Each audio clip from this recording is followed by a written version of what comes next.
entera. Vamos a comenzar. Durante la clase pasada vimos la estructura básica de los tres componentes más importantes de una computadora. El procesador, que es el que realiza la tarea. El procesador, para poder realizar la tarea, necesita tener las cosas en la memoria RAM. Y para poder guardar las cosas durante tiempos permanentes, tenemos lo que se llama el almacenamiento, generalmente en forma de discos rígidos, o también puede ser otro tipo de memoria, pero más de guardado permanente. Hoy vamos a hablar de lo que son los procesadores. Les voy a borrar acá todo, si podemos trabajar, que se llama chiquito.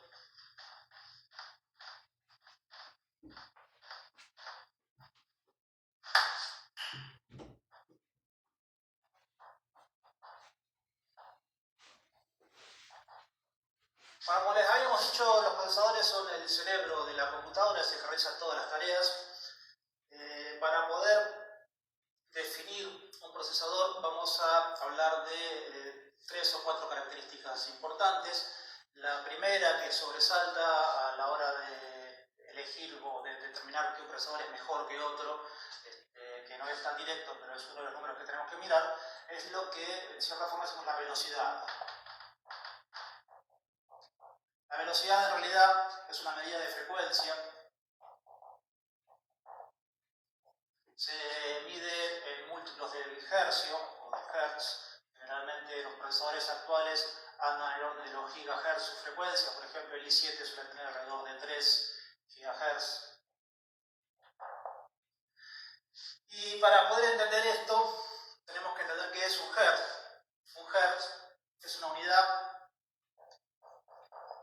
derivada del sistema internacional que es igual a 1 sobre segundo, o lo que es lo mismo, 1 segundo a la menos 1, que da una idea de la cantidad de cosas que se pueden hacer en una unidad de tiempo. O sea, cuando yo hablo de 3 GHz, lo que estoy diciendo son 3.000 millones de hercios, o sea, son 3.000 millones de cosas por segundo que suceden adentro de un procesador. No quiere decir que un procesador sea capaz de hacer 3.000 millones de cosas por segundo, sino que cada cosa que hace un procesador tiene más o menos un ciclo, una cantidad de cosas. Por ejemplo, supónganse multiplicar, ocupa 4 ciclos de reloj, sumar a lo mejor es más barato, sale 2 ciclos de reloj, por decir números, estoy inventando, no lo tomen literalmente. Entonces, pero sí podemos comparar, porque multiplicar, si ocupa 4 ciclos de reloj en todos los procesadores que son capaces de hacer mayor cantidad de cosas en la unidad de tiempo van a hacer mayor cantidad de cosas. O sea, un procesador de 3 GHz es más rápido que uno de 1 GHz. Entonces este número es un número importante para tener en cuenta a la hora de decidir si voy a inclinar por un procesador o por otro. No es el cuello de botella en el trabajo de una computadora, por lo cual con este número solo no nos tenemos que determinar para decir, bueno, si este procesador es mejor o no. Los que suelen jugar con las computadoras, los que se denominan gamers, suelen prestarle mucha atención no solamente a la frecuencia del procesador, sino a la posibilidad de hacer lo que se llama un overclocking. Overclocking lo que quiere decir básicamente es que uno puede configurar la placa madre donde va a estar conectado el procesador para que la frecuencia a la que hagas trabajar el procesador sea más alta que la que viene el procesador de fábrica. En muchos procesadores eso se puede hacer relativamente seguro, o sea, sin romper el procesador, pero estamos corriendo riesgo. Generalmente cuando un procesador lo hacemos trabajar más rápido que lo que puede, el procesador suele tener problemas de calentamiento y por lo tanto tenemos que tener montones de dispositivos de enfriamiento adecuados para poder disipar todo el calor que genera el procesador. O sea, son en este caso, hoy en día los procesadores más conocidos son los de las marcas Intel por un lado o AMD por otro. No son los únicos procesadores que hay, pero si comparamos directamente los procesadores de marca Intel con los procesadores de marca AMD, los de AMD a veces son preferidos por los gamers porque tienen generalmente mayores capacidades de hacerle overclocking que los procesadores de Intel, pero suelen ser también procesadores que tienen que tener la tendencia de calentar demasiado y por lo tanto tenemos que tener dentro del armado de la decisión de la computadora que vamos a elegir un buen mecanismo de enfriamiento, que no consiste solamente, la mayoría de los procesadores vienen con un ventiladorcito así nomás, pero cuando tenemos que trabajar, sobre todo si vamos a hacer trabajar muy rápido, tenemos que pensar en otras cosas. En algunos casos hay incluso toda la tecnología con aceites y líquidos que circulan alrededor del procesador para enfriarlo, etc. Pero bueno, básicamente el número que nos importa es la frecuencia. La frecuencia se mide en gigahertz, en megahertz o en algún múltiplo de hercio, que mide la cantidad de cosas que un procesador puede hacer en la unidad de tiempo. O sea, cuanto más grande este número, el procesador es más rápido, que es lo que definitivamente tenemos que recordar.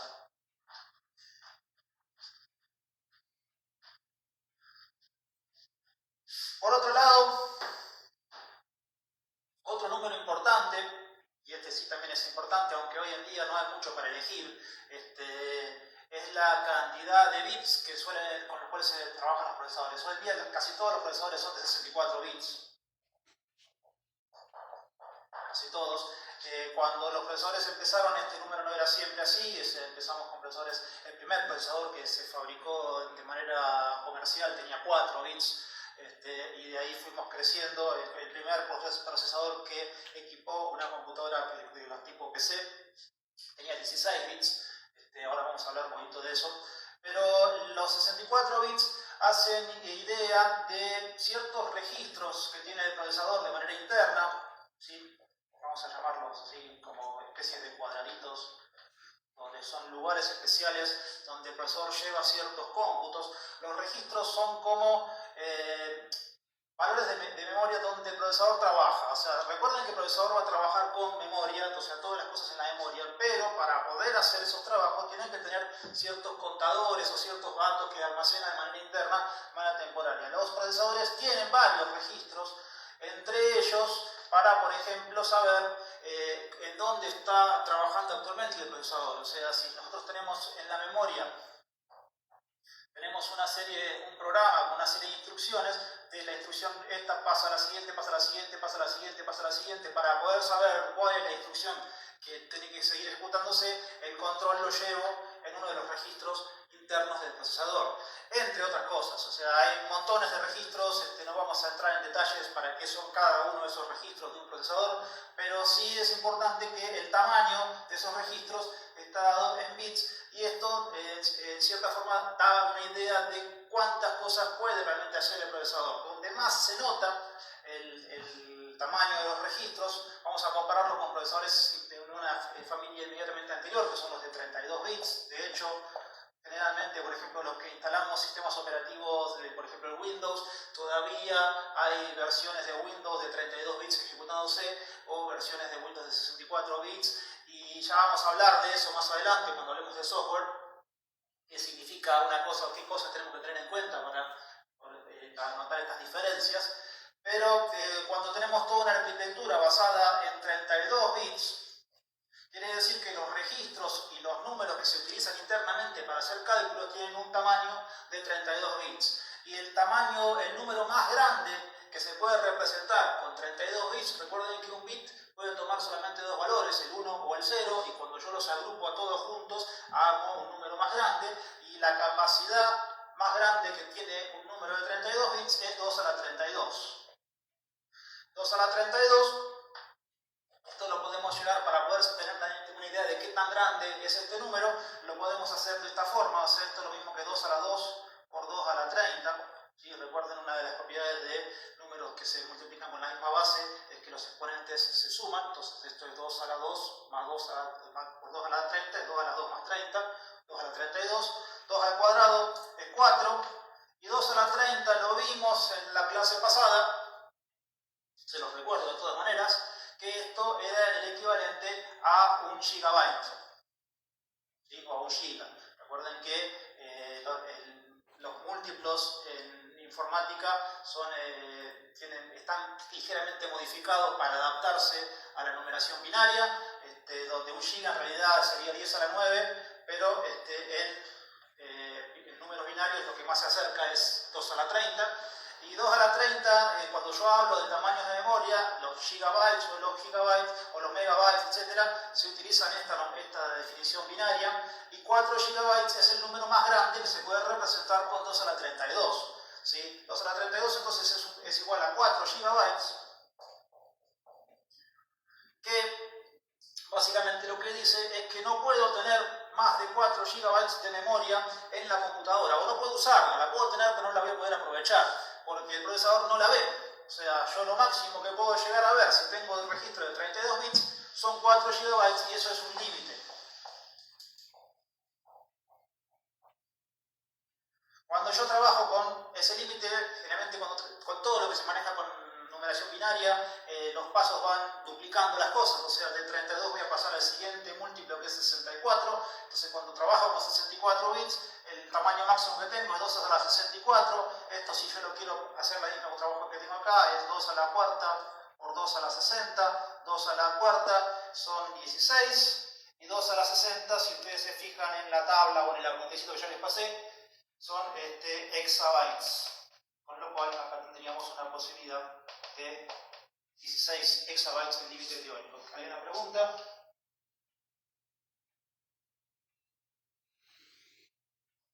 Sí, son 4 GB de RAM, ¿sí? De memoria. ¿Sí? En realidad cualquier cosa, cualquier límite interno que yo trabaje cuando tengo 32 bits, el número máximo que tengo es 4.000 millones de algo. ¿Sí? 4 GB, o sea, 4.000 millones de bytes. Entre 2 a la 64, entonces son 16 exabytes. Recuerden, el hexa son 3 órdenes de magnitud más todavía. Del giga pasamos al tera, del tera al peta y del peta al hexa. ¿Sí? O sea, mucho rango más de magnitud que tenemos. Y no vamos a caer en un error. Les voy a contar una pequeña anécdota que, aunque el protagonista la niegue, todo el mundo sabe que es verdad. Bill Gates, ¿saben quién es? Me imagino. En su momento, cuando salieron las primeras computadoras que son las primeras PC, que salieron en el año 1979, ¿sí? Recuerden que las PC eran de IBM, ahora vamos a hablar un poquito de esto también, pero las primeras PC que salieron en el año 1979 de IBM utilizaban un procesador que ahora vamos a ver cuál es, pero venían con una capacidad máxima, o sea, venían internamente con 64K de memoria. ¿Sí? Dice K, ni siquiera mega, K de memoria.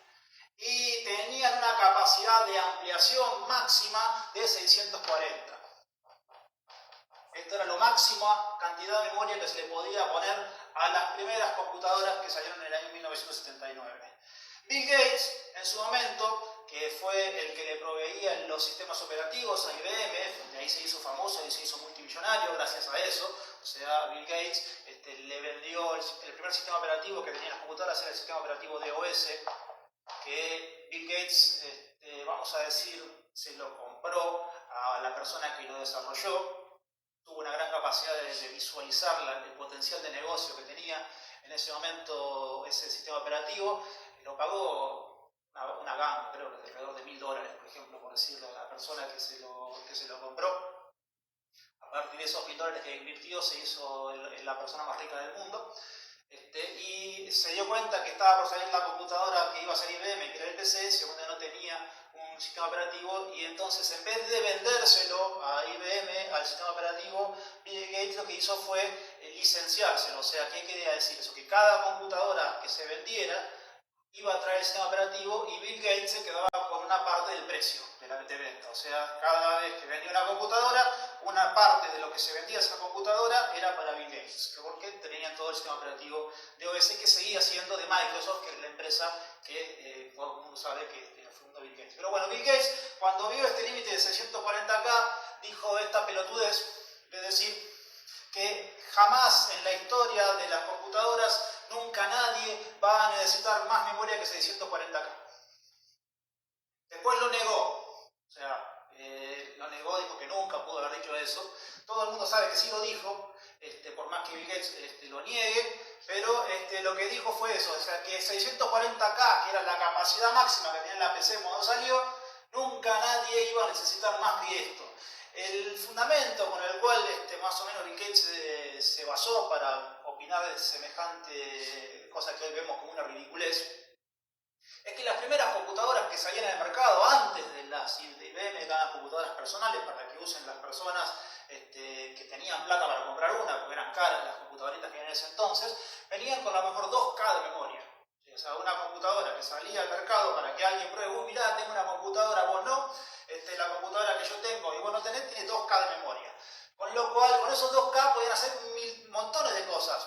Entonces se pensó, ¿para qué tanto? O sea, fíjate que de 2K pasamos a 64, parece un montonazo, y una capacidad todavía 10 veces más del máximo, 640, un montón. O sea, no podemos, o sea, si de 2K pasamos a 640, nunca vamos a llegar a eso.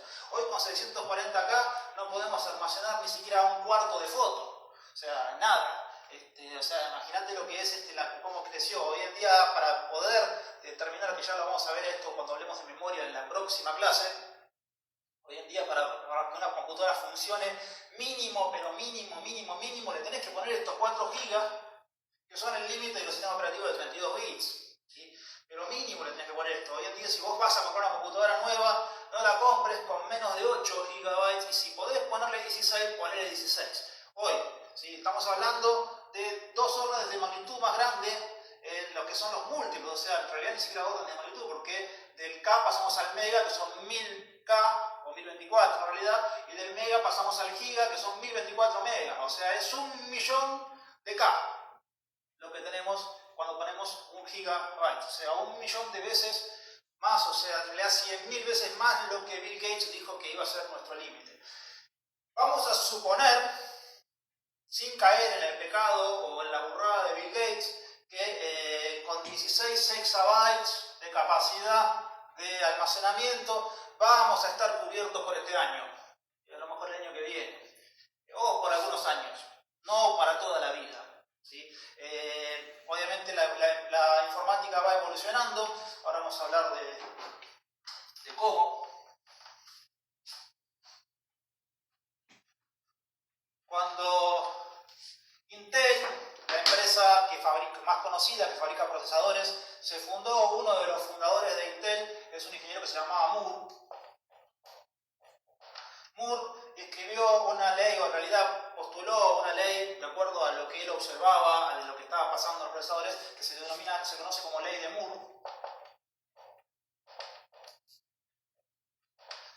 que decía, en ese entonces, esto lo estamos hablando del año 1965, en el año 1965 Moore supuso que el tamaño de los procesadores que empezaron a fabricarse en ese entonces, recuerden que Moore fundó Intel empezó a fabricar procesadores, se iba a duplicar año a año. Después, en el año 1975, que es la versión de la ley que conocemos ahora, que es la versión de Moore, el propio Moore corrigió esa ley y se dio cuenta que en realidad ese número era muy ambicioso, y la ley de Moore ahora, que es como se la conoce actualmente, decía que cada 2 años el tamaño o la cantidad de transistores, vamos a poner acá, que es el número que dijo Moore originalmente, ahora les voy a explicar lo que quiere decir eso.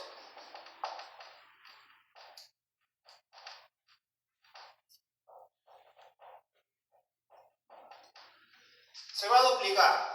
Más o menos es lo mismo que decir que la potencia de un procesador se duplica cada 2 años. Ahora estamos acostumbrados, debido a las medidas de cuarentena en la cual estamos inmersos, a conocer lo que significa una escala exponencial.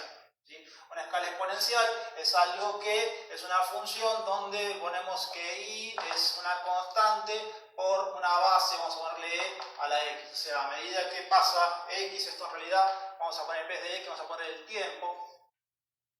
A medida que pasa el tiempo, a partir de esta constante, las cosas se van duplicando. O sea, si yo duplico cada 2 años, quiere decir que a los 2 años yo tengo 2 veces lo que tenía anterior, a los 4 años tengo 4 veces lo que tengo hoy, a los 6 años tengo 8 veces lo que tengo hoy, y a los 8 años tengo 16 veces. O sea, esa es la forma en la cual se van multiplicando las cosas. O sea, cuando estoy hablando de esto, el crecimiento de la curva hace esta escala, o sea, empieza a hablar de un crecimiento exponencial. Que estamos acostumbrados a ver esto ahora con la cantidad de contagios que tenemos en el coronavirus. Entonces sabemos que un crecimiento de la curva exponencial significa que si hoy tenemos 100 casos, si cada 2 días se duplicara, dentro de 2 días tenemos 200 y dentro de 2 días tenemos 400. Una pregunta. Transitores. Acá dice transistores. Es la letra de Hugo. ¿Sí? Cantidad de transistores. Los transistores son el componente elemental que tiene un chip. Es un componente electrónico que se lo suele conocer porque tiene 3 patitas. Esto es un transistor, donde generalmente la función de un transistor es, a través de cierto voltaje que se le da para acá, permitir o no el paso de una corriente de una patita a la otra, ¿sí? Y en función de eso poder hacer operaciones lógicas. Estas primeras computadoras que se fabricaron mucho antes de las PC, estamos hablando de décadas del 50 o antes, no usaban transistores, sino que usaban otra tecnología parecida, que eran válvulas. Y las válvulas eran muy grandes comparadas con un transistor. Era como una especie de lamparita grande que se enchufaba y donde a través de ciertos pasos permitía o no el paso de corriente, y ocupaba, por ejemplo, una computadora más o menos, lo que en esa época era potente, ocupaba a lo mejor una habitación completa. O sea, eso era el tamaño que tenían las computadoras. Programarlas era un quilombo, necesitabas tener un mecanismo de mover clavijas más o menos para poder decir qué es lo que podían hacer o no. Los programadores estaban meses para escribir un programita que sumara 2 números o cosas por el estilo. Pero bueno, de ahí también surgió el famoso término que se popularizó, el concepto de bug. El bug quiere decir un bicho, porque una vez que un programa tenía errores, decían que se había metido una mosca adentro y que hacía un cortocircuito con las válvulas internamente en lo que eran los procesadores, en las computadoras de esa época. Entonces le dice, bueno, tiene un bug, tiene un bicho haciendo cortocircuito adentro de las válvulas que había en esa época. Hoy en día no se puede meter un bicho. Bueno, en realidad hay computadoras que están en cualquier lado. Si ustedes saben, a lo mejor la computadora de alguien de medio desprolijo, seguramente hay arañas, cucarachas y todas las cosas adentro de una computadora que está por ahí tirada, pero no afectan, bueno, sí, pero no de la forma en la cual se hacía de la excusa en ese entonces. Pero bueno, volviendo al tema, un transistor es un componente electrónico que reemplazó a las válvulas y que se fue miniaturizando cada vez más. Hoy, para poder fabricar un procesador, hoy en día lo que se suele hacer es una especie de impresión a través del ultravioleta, donde tenemos una especie de fotografía que se le pone como filtro para grabar sobre una placa virgen ciertos circuitos donde esa tecnología se fue reduciendo. O sea, los procesadores actuales, uno de los datos que pueden llegar a ver, sobre todo cuando uno al que le interesa el tema, puede llegar a investigar, uno de los datos que se le pueden dar es el tamaño en nanómetros de los transistores internos que tienen. O sea, la tecnología última de los transistores que utilizan los procesadores de Intel, hablan de que los transistores tienen cada uno 10 nanómetros. Recuerden que el nano es 10 a la menos 9, ¿sí? Entonces esto significa que cada transistor mide, un micrón sería 10 a la menos 6, que sería una millonésima de metro, y esto es 3 veces menos, o sea, 2 veces menos, una centésima de millonésima de metro, ¿sí? Eso es lo que mide un transistor, imposible de ver casi con el microscopio. Si ustedes tienen alguna noción de física, un átomo tiene más o menos en su núcleo un tamaño de 10 a la menos 14 metros, ¿sí? Un átomo es 10 a la menos 14. Y esto es el núcleo. Si consideramos los electrones que hay a su alrededor, estamos más o menos en 10 a la menos 13 metros. Y si tenemos en cuenta moléculas, que son combinaciones de átomos entre sí, el orden de las moléculas puede andar en el orden de los 10 a la menos 11 metros cada molécula, más o menos. Y estamos en que los transistores están en 10 a la menos 8 metros en lo que están ahora. O sea que ya nos estamos acercando en los límites de fabricación de los procesadores al tamaño de un transistor mide lo que es una molécula, ¿sí? Por eso es que la ley de Moore, que se originó en el año 75 y que se conservó incluso hasta el día de hoy, ¿sí? O sea, los procesadores de hoy, estamos estamos hablando de 45 años de la ley, ¿sí? 25 años hasta el 2000, más 20 que tenemos ahora, son 45 años de la ley. Quiere decir que en 40, cada 2 años tenemos, 45 tenemos 24 veces 2, o sea, tenemos que un procesador actual se multiplicó su potencia en 2 a la 24. ¿Sí? 2 a la 24 ya ni sé qué número es. 2 a la 20 son un mega. 2 a la 24 son 16 megas, son 16 millones de veces más potentes que los procesadores que originalmente se fabricaban en el año 1975. ¿Sí? O sea, los procesadores de ahora tienen 16 millones veces más de transistores que, o sea, no estamos hablando de 16 millones de transistores más, sino 16 millones de veces más transistores que los que tenían los procesadores del año 1975. Esto siendo un cálculo rápido, por ahí corríjame si me equivoqué, pero más o menos eso es el cálculo mental que acabo de hacer. Y esta ley, dentro de las cosas que para poder cumplir la ley, para que se pueda cumplir, tiene que haber mejorado la tecnología, y la tecnología estamos pasando en achicar cada vez más los procesadores, porque si duplicamos la cantidad de transistores sin achicar el tamaño de los transistores, esto significa que un procesador de ahora, si hubiera sido fabricado con la técnica que se fabricaba en el año 75, estaría ocupando 10 casas. Digo, 2 manzanas, un procesador. Estamos hablando de un procesador que se va multiplicando por 2, por 2, por 2, por 2, por 2, por 2. Ustedes saben que si doblamos un papel así 2 veces, creo que son algo así de 62 o 63 veces que puedo doblarlo hasta llegar al límite del universo. O sea, no podemos doblar tantas veces un papel por la mitad, porque por cada doble que hacemos el papel se va duplicando en tamaño, y esa multiplicación hace que llegue a multiplicar siempre por 2, es algo que hace crecer las cosas de manera muy grande.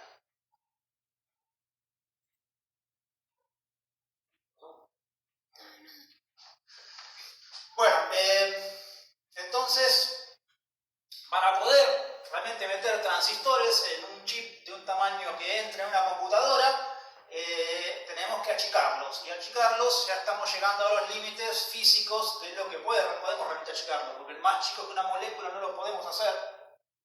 Además, no tiene mucho sentido saber cómo se va a crecer, por lo tanto ya estamos llegando a los límites del cumplimiento de esta ley. O sea, ya que se siga cumpliendo, de duplicar cada 2 años, ya físicamente ya sería imposible. O sea que ya estamos llegando, ya no podemos cumplir con esta ley mucho más. Pero bueno, esto en cuanto a los números de bits, habíamos dicho que uno de los números importantes. Ahora vamos a hablar un poquitito, les termino de cerrar los números de los procesadores y les cuento un poquito de historia del procesador. Entonces, como frecuencia, cantidad de bits, como un segundo número importante. El otro número importante de un procesador que voy a elegir ahora es la cantidad de cores.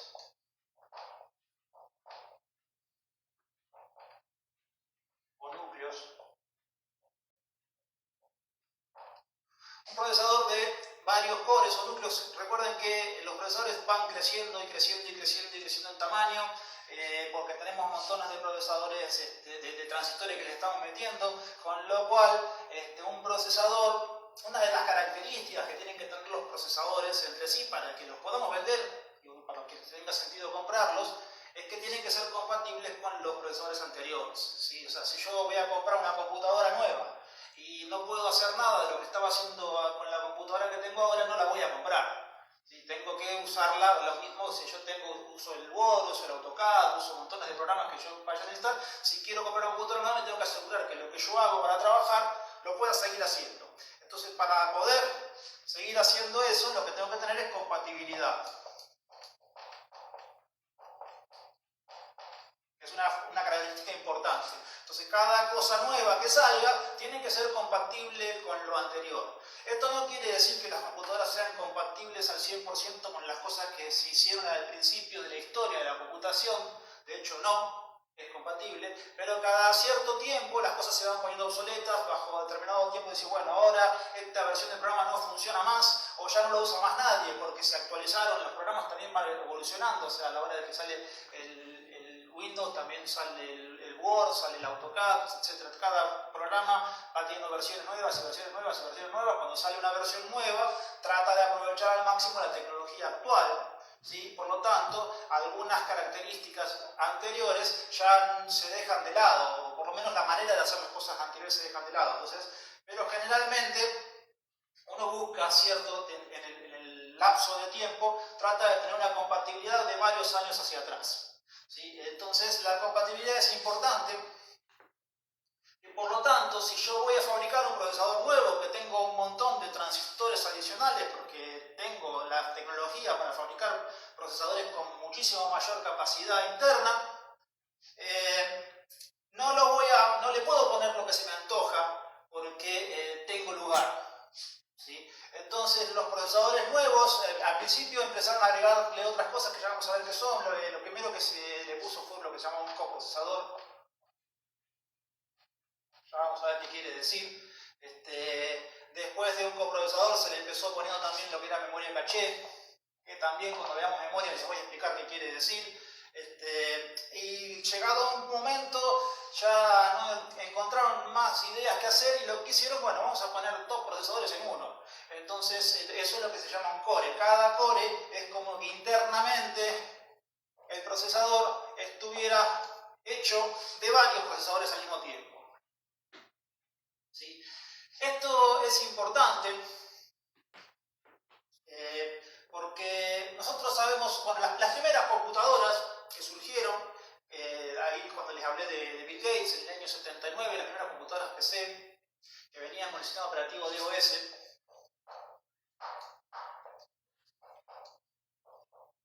Estamos hablando de la primera PC. El sistema operativo, esto era lo que se llamaba PC. PC quiere decir Personal Computer, o sea, computadora personal. El objetivo de fabricar una PC es que la use una persona. La forma en la cual se trabajaban las computadoras personales era que cada persona la usaba para hacer una cosa a la vez. ¿Sí? Entonces, las primeras computadoras, si yo quería, por ejemplo, editar una planilla de cálculo, abría el programa específico para editar una planilla de cálculo, trabajaba con la planilla de cálculo y si después quería los resultados de esa planilla de cálculo, meterlos en un procesador de texto, tenía que guardar la planilla de cálculo, cerrar el programa que utilizaba la planilla de cálculo y abrir el programa para hacer procesamiento de texto. O sea, no podía tener los dos programas abiertos al mismo tiempo. Esas dos cosas, esa manera de trabajar se llama monotarea. Que combinado con la idea de que había solamente una sola persona trabajando con la computadora, también se denomina monousuario. Para los que piensan, no saben qué quiere decir mono quiere decir uno. ¿Sí? No piensen que es un mono, ¿sí? Sino que quiere decir una sola cosa. Cuando las computadoras fueron evolucionando, ya algunos sistemas operativos que había en la época compitiendo contra el DOS, todavía no existía Windows, pero sí existían los sistemas operativos del tipo Unix, ¿sí? Que es un antecesor de lo que hoy conocemos como Linux, es un antecesor. Usaban una computadora para que no haya una sola persona haciendo cosas, sino que haya muchas, y entonces esto se transformó en multiusuario, y al mismo tiempo cada uno de esos usuarios podía hacer no una sola cosa a la vez, sino muchas, y por lo tanto esto se transformó en multitarea. ¿Sí? Entonces, una persona que en realidad en la combinación actual, la mayoría de las veces tenemos una sola persona sentada en la computadora haciendo muchas cosas. Entonces, si bien la computadora tiene la capacidad de ser multiusuario, es algo que no tiene mucho sentido en la forma en la cual trabajamos ahora, porque ya las computadoras son mucho más baratas que antes. Entonces, podemos darnos el lujo de tener una computadora cada uno, y de hecho muchos tenemos más de una. El celular con el que estoy haciendo esta transmisión es una computadora, con lo cual yo, si tengo la computadora, que es el celular, más la computadora que uso para trabajar, más por ejemplo la tablet que tengo acá, ya tengo yo solo 3 computadoras. ¿Sí? Y entonces todos estamos en lo que decimos no tenemos computadora, todos tenemos por lo menos una, que hoy en día todos tenemos un celular como mínimo, y los que tienen más de una computadora, tienen más de un celular una computadora, tenemos más de una computadora. Entonces no tiene mucho sentido que haya 2 personas usando la computadora al mismo tiempo. Pero sí tiene sentido cada persona que usa la computadora puede hacer más de una cosa a la vez, por lo tanto las personas vamos a hacer lo que se llama un entorno multitarea. La multitarea, que quiere decir que una persona no necesita cerrar el procesador de texto para ver la planilla de cálculo, sino que puede tener las dos cosas al mismo tiempo abiertas en la computadora y poder comunicar cosas entre sí. Y al mismo tiempo estoy escuchando música, y al mismo tiempo estoy bajando una película, al mismo tiempo tengo el navegador de internet abierto con lo que sea que esté haciendo ahí, más montones de cosas que tengo abiertas en la computadora a la vez. No quiere decir que las tareas en realidad se estén ejecutando todas al mismo tiempo, por más que parezca. Las tareas se ejecutan de una forma concurrente. Concurrente lo que quiere decir es que comparten el tiempo. ¿Sí? Entonces el procesador, una de las funciones que tienen los sistemas operativos, que ya vamos a ver más adelante, es repartir ese compartimiento del tiempo, es decir, bueno, te toco un ratito a vos, toco un ratito a vos, un ratito a vos, un ratito a vos, después te toco de vuelta un ratito a vos, un ratito a vos, un ratito a vos, y así va pasando. O sea, cuanto más cosas hagamos a la vez, vamos a notar que la computadora, las cosas que nota es que va a hacerse un poquito más lento cada cosa, porque reparten el tiempo, no están haciendo todas las cosas a la misma vez. Entonces le toca un ratito cada una. Y ese ratito cada uno, lo que se termina haciendo en realidad es que el procesador, por más que pueda hacer multitarea, en realidad hace una sola cosa a la vez. ¿Sí? Entonces, una sola cosa a la vez, porque tengo un solo procesador que puede hacer la operación de solamente una cosa. Cuando yo pongo varios cores, o sea, varios núcleos, lo que en la práctica significa que tengo varios procesadores al mismo tiempo en la computadora, cada uno de estos núcleos, en teoría, puede llegar a ser una cosa. Entonces, si yo tengo dos cores, tengo dos cosas que están circulando exactamente al mismo tiempo en la computadora. Este podría estar trabajando con el procesador de texto y este podría estar ocupándose de reproducir música o de bajar una cosa de internet o de hacer un cálculo matemático complejo mientras estoy haciendo otra cosa con la computadora.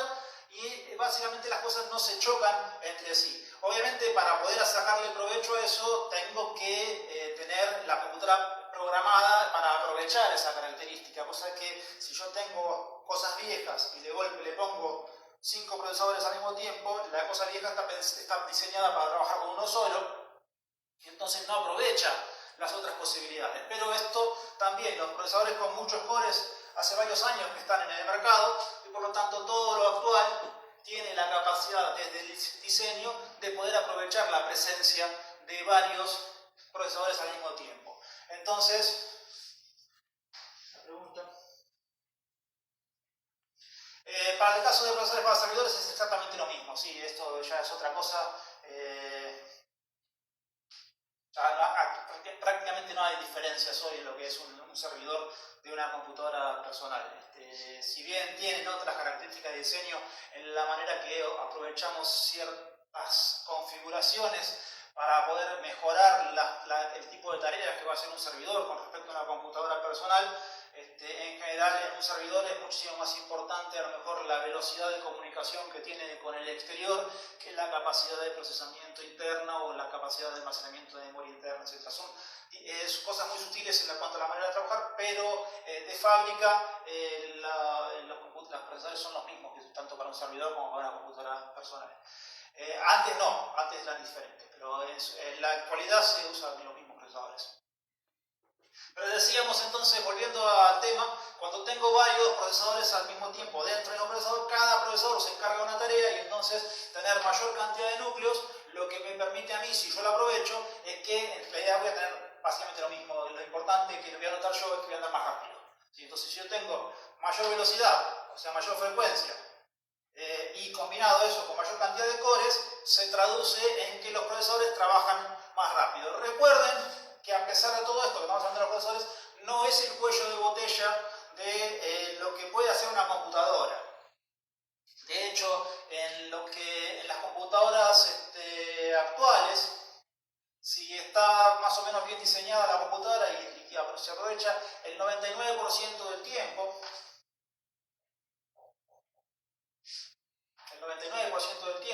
un procesador no está haciendo nada. ¿Sí? Esto quiere decir que lo que suele llamarse que está idle o idle. ¿Sí? Quiere decir que está descansando. Solamente trabaja el 1% del tiempo. Entonces, si tenemos un procesador que lo dimensionamos un montón de cosas para que sea rapidísimo, En realidad el 1% del tiempo va a ser más rapidísimo porque el 99% del tiempo el procesador va a estar al pedo. ¿Sí? Básicamente eso es lo que tenemos hoy en día. Entonces nuestro cuello de botella va a pasar por otras cosas que a la hora de diseñar la computadora, por ejemplo la cantidad de memoria o la velocidad de procesamiento del video y otras cosas que podemos llegar a decidir si es más rápido o cómo gastar la plata en una computadora. No me conviene comprar un procesador recontra poderoso si la computadora no va a estar equipada para poder aprovechar un poquitito ese 1% que va a estar funcionando el procesador. Esto en realidad es variable porque esto depende del tipo de aplicación que yo vaya a hacer, pero en el uso normal que tiene una computadora esto es alrededor de eso. Hay cosas obviamente que aprovechan más el procesador, o sea, si yo tengo que realizar muchos cálculos matemáticos, por ejemplo con AutoCAD, los cálculos matemáticos los hace el procesador y entonces este porcentaje de utilización aumenta. ¿Sí? ¿Hay una pregunta? No, el Core i3 no quiere decir que tiene 3 procesadores. El i3 es un número comercial donde tenemos la serie i3, i5, i7 y ahora también salió el i9. Simplemente es para decir el número más grande es un procesador más potente. Generalmente cuando uno dice un i7, el i7 actual suele tener 8 cores, que en realidad son 4 más 4, que son 4 cores reales y 4 cores virtuales. O sea que esta es la forma en la que fíjense que el i7, el i5 creo que tiene 6 y el i3 no sé si tiene 4. Estos números en realidad cambian. Hay distintos modelos de cada uno de los procesadores. Cada procesador, de acuerdo, cuando uno lo consigue, tiene que ver qué generación de procesador está y qué modelo interno está utilizando este procesador. Te lo voy a dejar después como un trabajo práctico para que lo investiguen. Pero no hay el 7, el 5 y el 3 y el 9 son solamente como decir un Renault 9 o un Renault 21 o un Peugeot 504. No tiene 504 motores, un Peugeot 504. ¿Sí? Sino que es solamente un número comercial, al igual que cualquiera de estos números que están acá. ¿Sí? Pero sí da una idea que el i3 es menos potente que un i5, que es menos potente que un i7, que es menos potente que un i9, que es la última versión del procesador de Intel que salieron hasta ahora. Pero no habla de número de procesadores, de cores. Los cores es información que tienen que buscar después en el mismo procesador cuando lo compran. Pero bueno, volviendo a lo que les decía, bueno, para hacer una síntesis.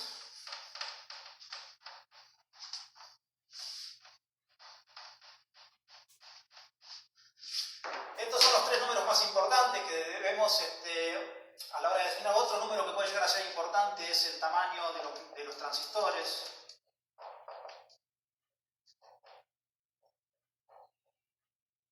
Se mide en nanómetros. Los de la última generación andan en los 10 nanómetros, pero ha habido generaciones que tenían 100 nanómetros, 65, 25, etc. Son números, obviamente no me los acuerdo todos de memoria, pero son, los actuales, los últimos de la última generación andan en este número de los transistores que están generados. No tratan de comprar un procesador de 10 nanómetros porque todavía no salieron al mercado. Serían los procesadores de Intel de 10ª generación de la tecnología Core que ya salieron en una computación. Bueno, les voy a contar un poquito de la historia de los procesadores. Si recuerdan, esto es los números importantes a la hora de decidir.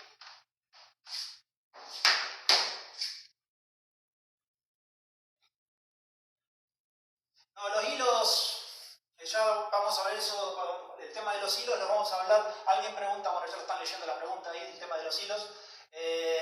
Lo vamos a entender más adelante cuando hablemos de software y hablemos de lo que es sistema operativo. No tiene nada que ver con los procesadores, ¿sí? Sino que es con la forma en la cual un sistema operativo organiza su trabajo. Ya lo vamos a ver más adelante eso. Pero bueno, volviendo al tema de los procesadores, recién les hablamos de que Intel se fundó más o menos en el año 75 y que los primeros procesadores que salieron, que todavía no se usaban en la PC, creo que era el 4004, porque salió el primer.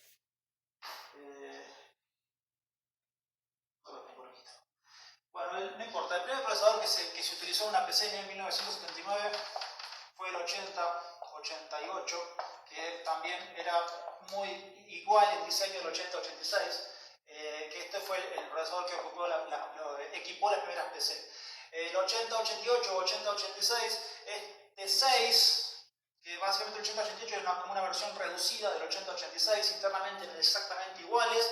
La única diferencia que tenía es que el 8088 utilizaba para comunicarse con el exterior, o sea, con las otras cosas que estaban conectadas en la placa madre, un bus de 8 bits. Pero internamente era exactamente igual que el 8086, que el 8086 tenía cálculos internos de 16 bits y un bus interno de comunicación también de 16 bits. Pero como las PC para poder fabricarse tenían que abaratar costos, aprovecharon tecnologías existentes previamente. Las tecnologías existentes estaban todas diseñadas en una arquitectura de 8 bits y entonces la PC se equipó alrededor del procesador con montones de componentes que necesitaban comunicarse a 8 bits y por eso es que en vez de elegir el 8086 se eligió el 8088 para armar las primeras PC. Este era un procesador que tenía 4.7 MHz de velocidad.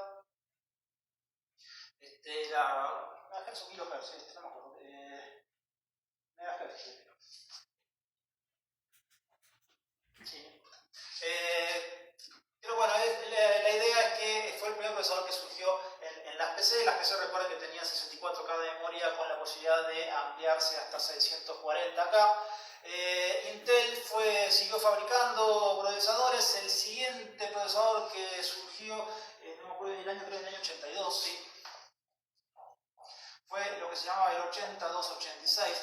Hubo también un 8186 en el medio que no se usó nunca para PCs, pero el 8286 era una tecnología nueva, más avanzada, donde se mantenía una nomenclatura del 8086 y el 2 vendría a ser como una versión más avanzada de un procesador compatible con lo anterior. Esto equipó lo que en su momento en el mercado se conocieron las PCAT, ¿sí? Que era un modelo más nuevo de computadoras que había en el mercado, y ya tenía más potencia internamente a la hora de capacidad de direccionar memoria y otras cosas más las computadoras. El siguiente procesador, que si no me equivoco fue en el año 1984-85, se llamaba 8386. El 8386 es el primer procesador que incorporaba una manera de trabajar internamente que permitió surgir el sistema operativo que hoy conocemos como Windows. El Windows en su momento, para poder ejecutarse, necesitaba como mínimo un 8386 porque de la forma en la cual trabajaba internamente el procesador, las versiones anteriores, no les voy a entrar en complicaciones tecnológicas porque los voy a marear, pero en la forma en la cual trabajaban los procesadores anteriores no podían hacer ciertas cosas que el 8386 sí. Cuando Intel empezó a fabricar el 8386, la capacidad de fabricación que tenía la fábrica en su momento no le alcanzaba para la demanda que había de computadoras en el mercado en ese entonces. Las 386, entonces lo que hizo Intel para poder seguir manteniendo, o sea, a Intel le convenía que sus procesadores se sigan vendiendo, fue licenciar la fabricación de procesadores que eran exactamente iguales que sus 8386 a otras fábricas que en su momento, unas sí que actualmente eran AMD, Cyrix y había otra más que no me acuerdo cuál era. Pero básicamente eran estas dos las más importantes, que con un contrato que tenía Intel con estas empresas, les daba los planos de cómo se fabricaba el 8386 y estas empresas fabricaban 8386 exactamente iguales que los procesadores de Intel. Entonces, cuando uno compraba un 8386, podía tener un procesador Intel o podía tener un procesador de estas dos marcas y la computadora era exactamente igual. Exactamente igual. No había ninguna diferencia porque Intel le daba los planos a estas empresas para que los fabriquen. Cuando salió el siguiente procesador de la línea de Intel, que fue claramente, si seguimos la línea del 84-86, Intel ya empezó ya tenía más plata, más fábricas más poderosas, etcétera. Ya se intentó decir, bueno, no, el 8046 lo voy a fabricar yo solo. Ustedes, no les renuevo el contrato, de hecho no hago ningún contrato con ustedes para poder fabricar 80, 486 las otras empresas. Las otras empresas lo consideraron esa medida como injusta y AMD lo que hizo en su momento fue hacer un proceso que se llamaba ingeniería inversa. O sea, ¿qué hizo? Se fijó cómo estaba fabricado el 8486 y lo copió. ¿Sí? Una copia, un proceso inverso de como decir, a ver cómo está adentro, listo, fabriquemos un procesador igual. El 8486 de AMD era una copia del 8486 de Intel. ¿Qué pasó? Intel obviamente no le gustó nada a eso que hizo AMD y le hizo juicio a AMD. Y entonces Intel, cuando salió el 8486, le hizo un juicio porque lo acusó obviamente de piratería industrial, de copia de procesadores donde no había contrato, y lo que hicieron los de AMD, que incluso ganaron el juicio los de AMD, es decir que nosotros tenemos un contrato para fabricar procesadores con Intel. Fíjense, acá está el contrato que tenemos. ¿Dónde estaba el contrato? Claramente no especificaba muy bien que era solamente para los 8386, sino que era para fabricar procesadores. Entonces los abogados de AMD, que fueron bastante más astutos que los de Intel, consiguieron que AMD ganara el juicio y por lo tanto Intel sufrió un revés importante porque tuvo que compartir la fabricación de chips y entrar en una competencia bastante feroz en cuanto a una competencia de precios. O sea, yo no tengo el monopolio, no puedo poner el precio que se me antoja a mis procesadores porque tengo que competir con las empresas que fabrican los procesadores al mismo tiempo que yo. Para intentar ganar la batalla judicial por otro lado, Intel lo que hizo fue decir, bueno, está bien, voy a hacer una cosa, voy a patentar el procesador y a partir de que lo patento ya no fabricarlo, pero me tenés que pagar por un canon. Cuando intentó patentar el 8486, en la oficina de patentes le dijeron no se puede patentar un número. ¿Sí? Entonces Intel no pudo patentar el 8486 ni ningún procesador que tenga un número, y lo que iba a hacer el 8586 no se llamó 8586 porque no se puede patentar y se llamó Pentium. ¿Sí? Entonces el Pentium vendría a ser el sucesor del 8486, que se le puso un nombre comercial para poder patentarlo, y a partir de ahí ya AMD ya no pudo ni copiarlos ni fabricarlos porque ya tenía patentado Intel los procesadores y ya no podía seguir desarrollo. Entonces AMD a partir de ese entonces empezó a sacar sus propias versiones de procesadores que tenían otros nombres, donde ahí ya hubo una especie de complicidad entre las dos empresas. La idea era que los procesadores sean compatibles entre sí, porque si no, ninguno de los dos vendía nada. Así que, bueno, a partir de ahí, el Pentium salió en el año 93. Justo te preguntaban eso. ¿Sí? Y a partir de ahí los procesadores Pentium empezaron a cambiar, empezaron a salir los Pentium MX, el Pentium 2, el Pentium 3, el Pentium 4, que fueron distintas versiones. A partir del Pentium 4, el Pentium 4 salió en el año 2000, para que tengamos acá una idea.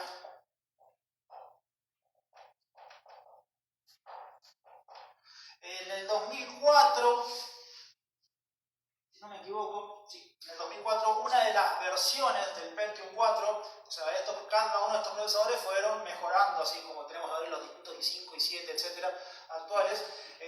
Una de las versiones de Pentium 4 fue el primer procesador de 64 bits. El 8386 fue el primer procesador de 32 bits. ¿Sí? Todos los anteriores eran de 16 bits. ¿Sí?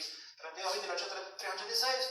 De ahí en adelante eran todos de 32, el Pentium era de 32 bits y el Pentium 4, una de las versiones siguientes del Pentium 4, en el año 2002, si no me equivoco, lo tengo anotado por ahí, no, 2004, en el 2004 fueron los primeros procesadores que se fabricaron con 64 bits. A partir de ahí los procesadores siguieron evolucionando, entró la línea de los Core, los Intel Core, donde el Core Duo fue el primer procesador que tenía dos cores. El Core Duo salió en el año 2006.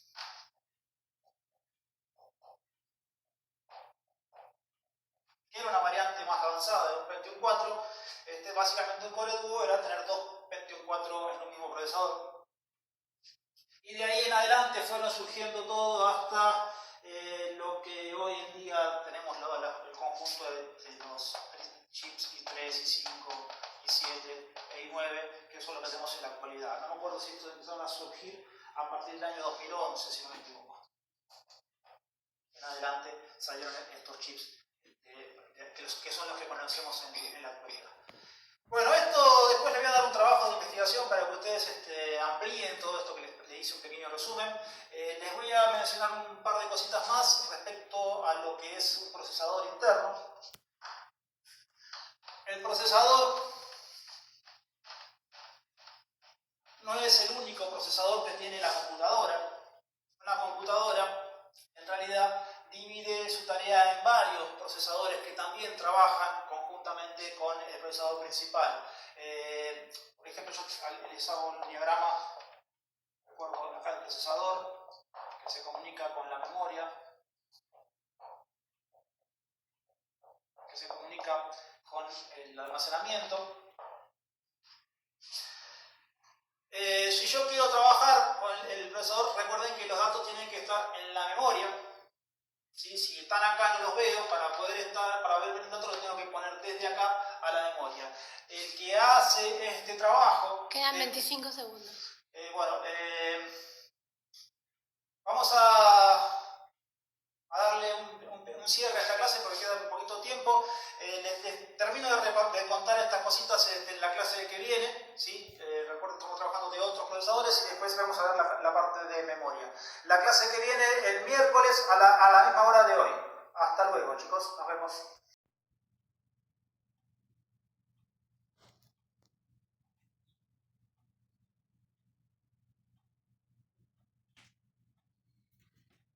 Bueno, chicos, buenas tardes a todos.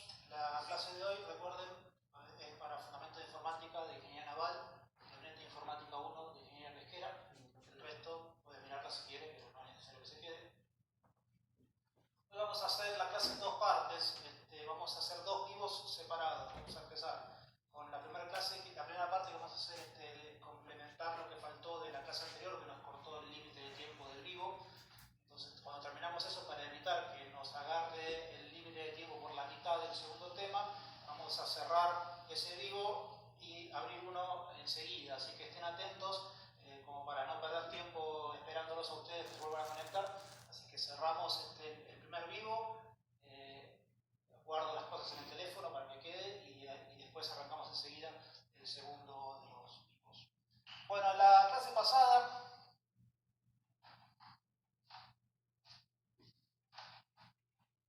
habíamos estado hablando de procesadores y habíamos dicho que además del procesador principal, una computadora tiene una serie de procesadores auxiliares. Entre ellos habíamos visto el dibujo de siempre, donde tenemos el procesador que se comunica con la memoria y la memoria a su vez se comunica con los medios de almacenamiento.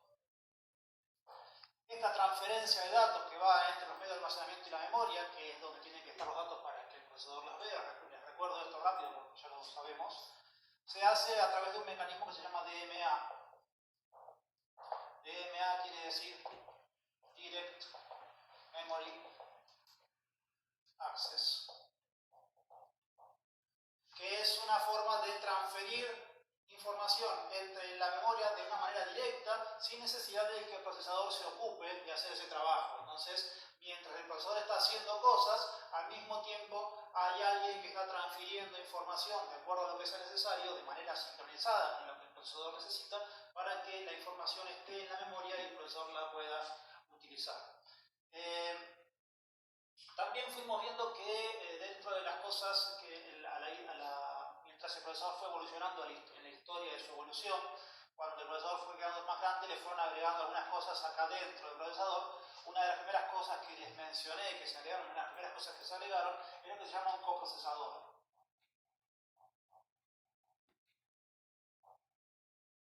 El coprocesador, en realidad, el nombre más completo sería coprocesador matemático.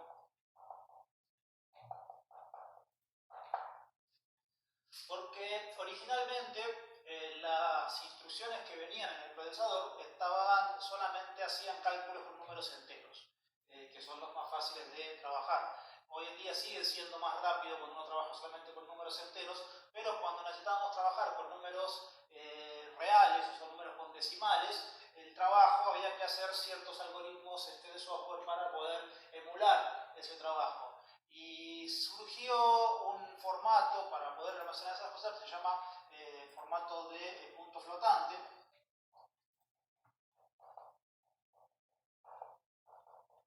Esto se llama así para diferenciarlo de otro tipo de formato, se llama de punto fijo. El punto fijo es cuando uno tiene, por ejemplo, 5327,18 y tenemos siempre dos decimales después de la coma. Entonces, si queremos escribir 300, lo escribimos 300,00, y si escribimos 12,38, lo podemos poner, pero no podemos poner nada que venga después. O sea, el punto decimal está siempre en el mismo lugar. Esto es lo que se llama un punto fijo. Cuando el punto es flotante, la coma se va corriendo al lugar que haga falta y se maneja un formato interno parecido a lo que se conoce en física como notación científica, que es lo que usan física también al mismo tiempo conmigo, ya conocen el tema, o sea, lo que es un número en notación científica, o sea que necesitamos, además del número con una coma, un exponente para poner por ejemplo, por 10 a la 10. En realidad, como en informática todo se maneja con números binarios, este exponente va a ser un exponente de base 2, y este número va a estar, es un número que va entre 1 y 2. ¿Sí? Pero no importa, no entremos en los detalles tecnológicos de cómo se maneja. La idea es que toda esta matemática, que es bastante complicada de hacer, se hace por medio de un coprocesador que originalmente venía de forma separada en las computadoras. Uno podía no ponerlo si quisiera, pero algunos programas, uno de los más notables, el AutoCAD, lo requería como para poder trabajar. Entonces, como había programas que necesitaban el coprocesador matemático y la mayoría no lo necesitaba, uno podía elegir ponerle o no el coprocesador en su momento. Cuando a partir del 84-86 en adelante, hacia todos los procesadores vinieron después, el coprocesador matemático con todos los cálculos de punto flotante ya venía incluido en el chip del procesador y ahora ya se considera parte del procesador interno, o sea que ya no sería un procesador separado. Otro de los procesadores que se incorporó en los últimos procesadores también al procesador principal es lo que se llama un procesador de resolución gráfica o una GPU.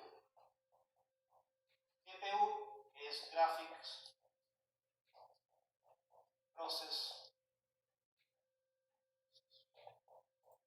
Unit, o sea, GPU, es la unidad de procesamiento gráfico. Es lo que, bueno, hoy en día, incluso los gamers pueden todavía querer tener una GPU separada del procesador principal. A partir de los procesadores i3, i5, etc., la GPU también fue incorporada al procesador principal,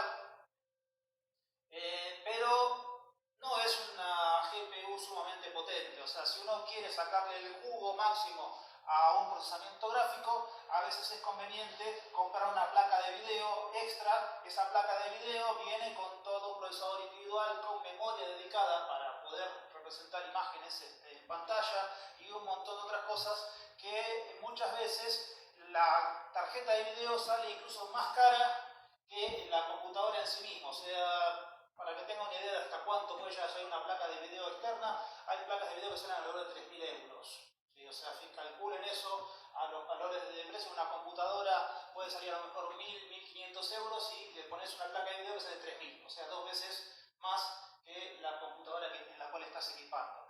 Las placas de video son importantes si uno va sobre todo a dedicarse a hacer un gran procesamiento gráfico o si le gusta mucho jugar. O sea, para jugar los juegos requieren una placa de video porque hay requisitos importantes para poder verlo, que es la cantidad de refresco de cuántas imágenes por segundo. O sea, si ustedes tienen, por ejemplo,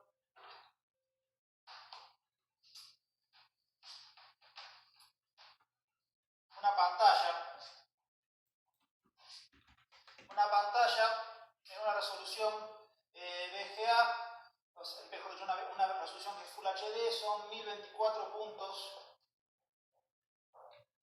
de ancho por 768 puntos de alto. Estos son los puntitos donde en realidad sería un puntito, un puntito, un puntito, un puntito al lado del otro. O sea, esto es lo que se llama una resolución Full HD. ¿Sí? Es una resolución ya estándar. Si nos vamos a lo que es la resolución que más alta que tenemos hoy, que es la tecnología 4K, esto acá se duplica, porque vamos a traer en este caso por 2 y acá llevamos también por 2 o a veces 1000 y pico por 2000, que son 4000 puntos en total de la suma de las dos dimensiones. Pero si ustedes hacen los cálculos de cuánto es cuánta memoria necesito con una placa de video, fíjense que 1024 por 768 son, así a grosso modo, 800.000 puntos, pongámosle. Todos separados. Cada uno de estos puntitos tiene que representar un color distinto para poder armar una imagen. ¿Sí? Para poder codificar un color en alta resolución, los colores más avanzados requieren 3 bytes por cada punto. ¿Sí? Porque necesitamos un byte para el color rojo, otro byte para el color azul y otro byte para el color verde. Y en general también hay algunos bytes adicionales, pero por lo menos 3 bytes en los más avanzados, con lo cual esto se transforma en 2.400.000 bytes para representar solamente una pantalla, o sea, 2 megabytes de información, 2,5 pongámosle para redondear, bytes de información para una sola pantalla. Si yo quiero ver, por ejemplo, una película o una imagen donde hay una animación, donde hay efectos moviéndose, o sea, donde cada pantalla tiene que ir una pantalla a continuación de la otra dibujándose. No vamos a entrar en la técnica exacta de cómo se hace eso, pero para que ustedes tengan una idea en su cabeza y para que el ojo no les resulte una cosa que se enciende y se apaga cada rato o algo torpe que se va moviendo de manera sin continuidad, eso necesito por lo menos para que el ojo funcione lo que se llama 60 frames por segundo, o sea, quiere decir 60 pantallas por segundo para que la imagen tenga continuidad y sea, digamos, suave su movimiento. O sea que si yo tengo 2,5 megas y lo tengo que hacer 60 veces por segundo, esto otra vez se multiplica, tenemos 25 por 6 son 150 megas por segundo que necesito para representar solamente una resolución de video o algo que se está moviendo en la pantalla. Fíjense que si yo tengo 150 megas primero, o sea, no puedo ir armando las pantallas de a una, o sea que tengo muchas veces que tener las pantallas enseguida una a continuación de la otra, y necesito memoria interna para poder almacenar. Si yo quiero 10 segundos de almacenamiento, necesito 1,5 GB de información que vaya por una pantalla, solamente para 10 segundos. Imagínense una película o un juego que tiene muchas cosas que están pasando. Entonces todo eso, para que el procesador pueda trabajar al mismo tiempo, necesita que toda esta evolución de pantalla haya algo dedicado a resolverlo eso. O sea, si lo hace el procesador principal, no tiene tiempo para hacer el resto de las cosas, o no a la velocidad que hace falta. Entonces, bueno, imagínense lo que hace falta, incluso también las velocidades de transferencia. En realidad, la tecnología de video no es que va a una pantalla a continuación de la otra, de las 150 megas por segundo, sino que la cantidad de información que hace falta es menor, porque bueno, se ha estudiado que muchas partes de la pantalla permanecen iguales, y entonces lo que se va cambiando solamente es la diferencia entre una pantalla y otra, y cada tantas pantallas aparece una pantalla completa. Pero bueno, ustedes ven más o menos los números. Obviamente en todo esto nos falta tecnología y obviamente hace falta un procesador dedicado. ¿Sí? Este procesador dedicado, como se dedica, tiene que tener mucha velocidad. De hecho, tiene tanta velocidad que ustedes saben lo que es el Bitcoin. El Bitcoin es una criptomoneda. Hoy en día un Bitcoin debe andar en el orden de los 10 o 20 mil dólares más o menos cada uno. Es una tecnología que se utiliza para tener moneda virtual, SIPAM, etc. Lo usan mucho los que se dedican a la informática, que puedes invertir, comprar bitcoins y tenerlos y ver cómo sube de precio y ganar con la diferencia. Pero para poder generar bitcoins, originalmente la cantidad de bitcoins está limitada, o sea, no es infinita, y entonces para poder encontrar una posibilidad de hacer un bitcoin nuevo hace falta un procesamiento general para, bueno, encontré un bitcoin libre y te lo puedes agarrar, es tuyo. Entonces, así como funciona la tecnología originalmente de lo que era el bitcoin. Y esas tecnologías se usaban porque estaban muchísimo procesamiento, se solía utilizar el procesador de la placa de video para poder hacer todo el trabajo, mientras la computadora trabajaba haciendo el resto de las cosas. Y hace falta un procesador potente para eso. ¿Qué más les puedo decir de todo esto? Bueno, vamos a dejar entonces el tema de los procesadores en esta acá, que era poquito lo que quedaba de la clase pasada. Vamos a cerrar este vivo, quédense. Ahora enseguida abro un nuevo vivo con el tema siguiente, que vamos a ver todo lo que es memoria. Entonces cerramos acá, nos vemos enseguida.